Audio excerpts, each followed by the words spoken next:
When it is your time, man, you have to utilize and use it. Obudde nga bukyali. Otherwise, bannanka sikona zita munsabireko.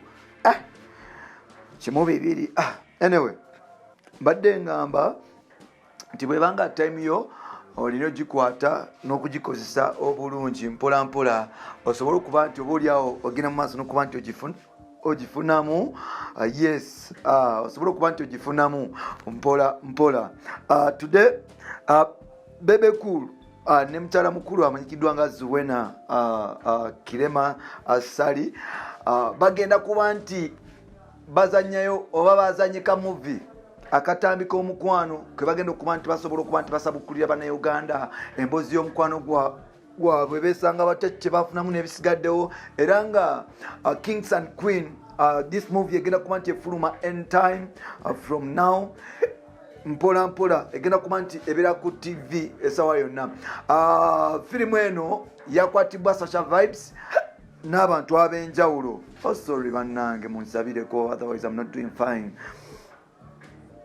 Yes, Sasha Vibes ne musajja mukulu amanyikiddwa nga Bebe Cool Zuwena basobola okuba nti bakwata akatambi era nga akatambi kano kagenda kubanga kafuluma anytime. Firimu eno egenda kuba nti ezanyibwa n'okuba nti efuluma I think this year. Muguno omwaka Bebe Cool meyasuubiza okuba Zuwena embaga but after yagamba 20 next year 2022 nga Museveni olwo amaze okulayira then 2022 embaga makeke esobola okuba nti ekwaja.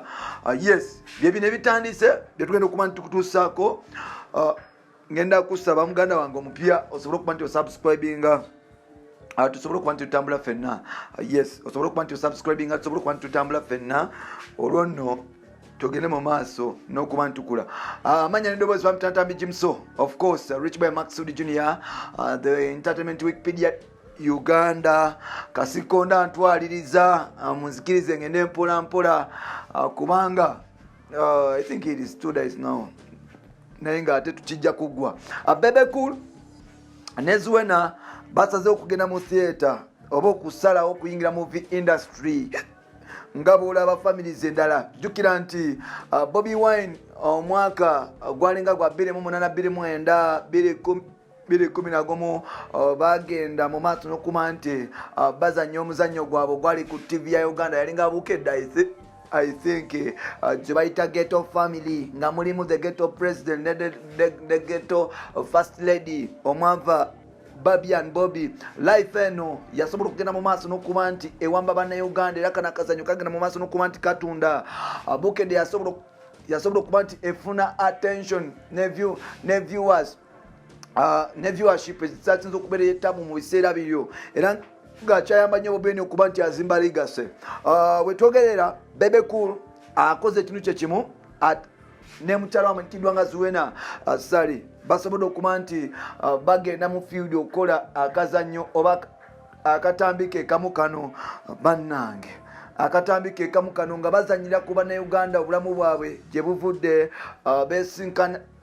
basinkanawa basobola batya okwefuna hard times ze basanga mu mukwano ebizibu bye basanze ebivumo ng'abantu bye basanze okuva mu bafansi baabwe expectations ze basanze okuva mu family yaabwe n'ebisigaddewo.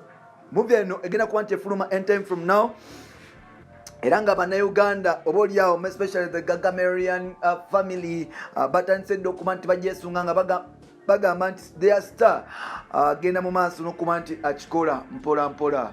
Kyanaku nnyo, yes, kyanaku nnyo, kyanaku ddala nti oba oliawo yes Bebe Banton asobodde okukola ebintu bino ng'ebbanga tuli mu politics n'ebisigaddewo naye ng'ate nsuubira movie yaabwe egenda kukwata. Sasha Vibes yagituddemu nabalabye nga bashutingako mpola mpola era nga kansuubire nti quality eya movie eno egenda kubeera nga kyekyo makula.